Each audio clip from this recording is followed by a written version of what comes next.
Someone in Tucson, Arizona searched for Nancy Guthrie's home address 7 months before she was kidnapped. Then they searched again and again. And then, 3 weeks before she disappeared, someone in Tucson searched for Savannah Guthrie's salary. This was not random. This was a target being selected, researched, and tracked, months before that masked man ever stepped onto her porch. That detail just broke today, February 19th. And it changes everything we thought we knew about this case. Here is everything confirmed, everything new, and everything investigators are not telling you publicly, but that we know. Let's start with the Google searches, because this is the freshest and most alarming development in 19 days. Fox News Digital and Megyn Kelly's team confirmed today that Google Trends data shows someone searched for Nancy Guthrie's specific home address in the Catalina foothills area of Tucson between June 21st and 28th of 2025. That is 8 months before she went missing.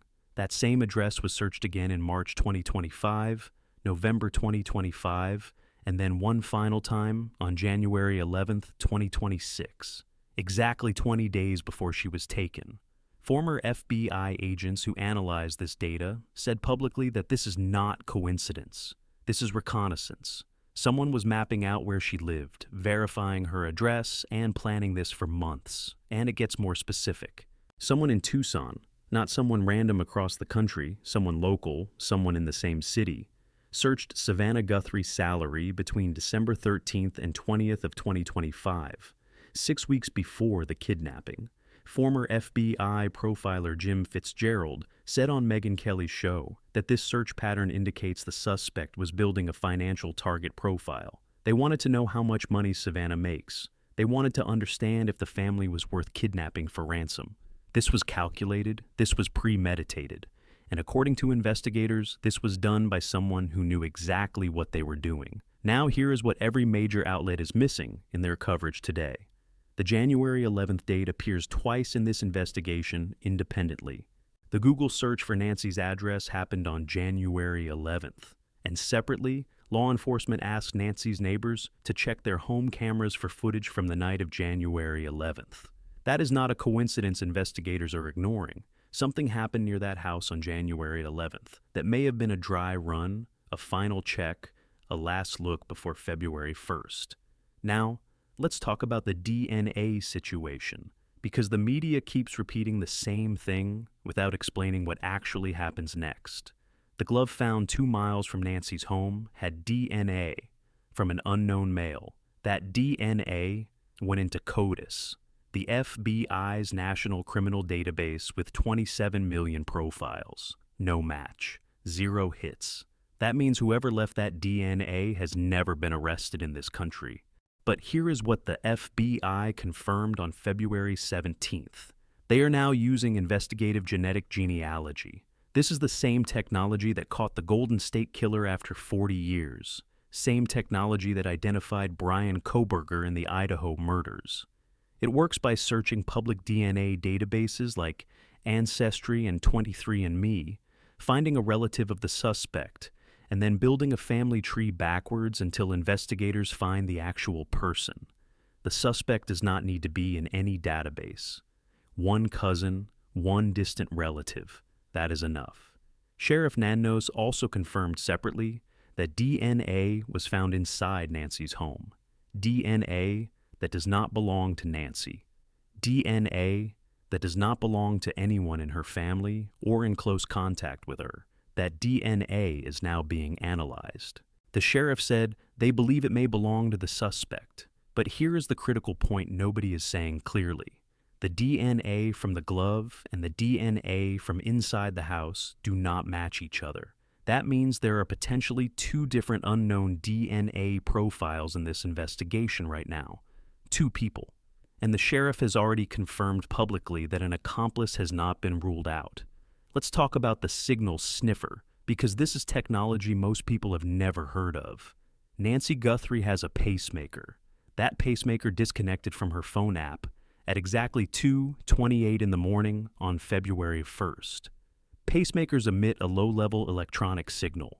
Investigators have deployed a device called a signal sniffer, mounted on a helicopter, flying slow and low over Tucson and surrounding areas. that scans for that exact type of signal. The helicopter covers grid by grid, trying to pick up any emission that matches her pacemaker's frequency. This technology has to be physically close to work. It cannot scan from thousands of feet up, so investigators are flying methodically, section by section, hoping to pick up a signal that tells them whether Nancy is still in the area or whether she has been moved. On top of that, a company called Parsons Corporation confirmed they deployed their Bluefly units in the search. Bluefly is a Bluetooth and Wi-Fi detection sensor used in search and rescue. It creates heat maps of electronic signals across terrain. If Nancy has any device near her, or if her pacemaker emits any detectable signal, Bluefly units on foot and on vehicles are scanning for it. Now, let's address Mexico, because this exploded in the last 24 hours. The FBI has contacted Mexican federal law enforcement. This was confirmed by multiple outlets including ABC News, News Nation, and TMZ on February 18th. Sources say the FBI believes it is possible Nancy was taken across the border, but not necessarily immediately after the kidnapping. Border Patrol cameras checked every crossing on the night of February 1st.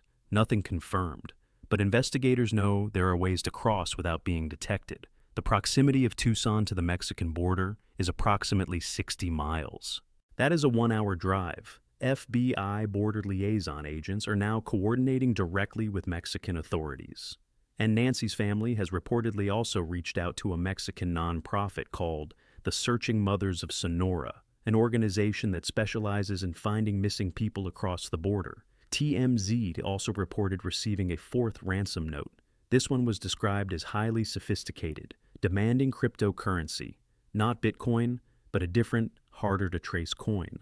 Harvey Levin, TMZ's founder, described the latest communication as the most complex of the four. Whether it is genuine or another hoax is still being determined. One person has already been arrested for sending a fake ransom note and demanding money from the family. Now, let's talk about Luke Daley, confirmed as the second person detained in this investigation. Luke Daley is 37 years old. His home is 2 miles from Nancy Guthrie's house. He is a convicted felon with prior drug-related charges in Pima County. His DNA would already be in CODIS because of his criminal history. On February 13th, a SWAT team executed 2 search warrants, one at his home, one on his Range Rover. Daley and his 77-year-old mother were both detained and questioned. His attorney, Chris Silepi, confirmed his identity on February 18th and issued a statement saying his client has absolutely no connection to Nancy Guthrie and no information about her kidnapping. Investigators are leaning away from Daley as a suspect, according to ABC News sources. But the sheriff said clearly, as long as DNA from the scene is being processed, nobody is fully cleared. Here is where the investigation stands right now. 400 investigators are active on this case. Between 40,000 and 50,000 tips have been received. The FBI has a list of names they are tracking. Gun stores across Arizona were canvassed with photos of suspects and names. Walmart is cooperating to identify who purchased the specific Ozark Trail backpack worn by the suspect. Google recovered only one video from Nancy's Nest cameras. Additional cameras are still being processed. Apple has offered technical assistance, and the FBI's genetic genealogy team is actively working the DNA profiles right now. The total reward stands at $200,000, $100,000 from the FBI.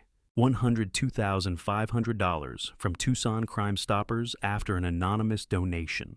Any information, no matter how small, could be the break this case needs. What the Google searches tell us is the most important thing to understand today. This kidnapper did not pick Nancy Guthrie randomly.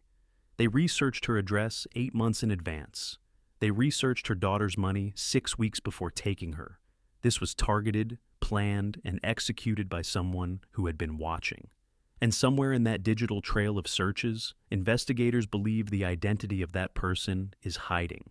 Nancy Guthrie has been missing for 19 days. She needs medication daily. She has a pacemaker. Time is not on her side.